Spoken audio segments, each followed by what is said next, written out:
12 సంవత్సరాలుగా మోడీ ప్రభుత్వం పరిపాలిస్తూ ఉంది.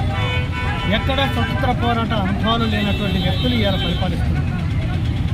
నాజీ నియంత హిట్లర్కు శోభ చేసినటువంటి వీళ్ళు ఈరోజు పరిపాలిస్తున్నారు.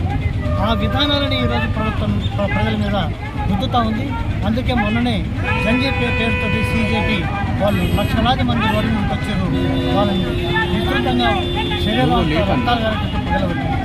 అంతేకాదు 2005లో సాధించుకున్నటువంటి జాతీయ గ్రామీణ ఉపాధి హామీ చట్టాన్ని ఈరోజు వీళ్ళు వచ్చిన తర్వాత ప్రతి పేరులో రామ్ అని పలకాలనే ఉద్దేశంతో VBG రామ్జీ అనే చట్టాన్ని పునరుద్ధరణ చేస్తూ ఉన్నారు.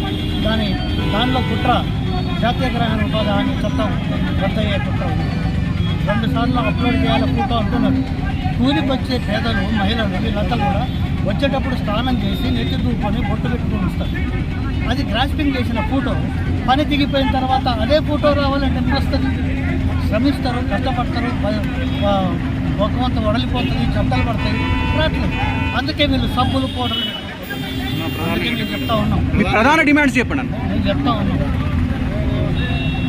1942లో ఫిట్ ఇండియా ఉద్యమం ప్రారంభించి 47 వరకు 5 సంవత్సరాలు పోరాటం చేస్తూ 200 సంవత్సరాలు పరిపాలించిన బ్రిటిష్ పాలకుల్ని తరిమి కొట్టిన చరిత్ర ఈ భారతదేశం. మీరెంత అడుగుతూ ఉన్నాం.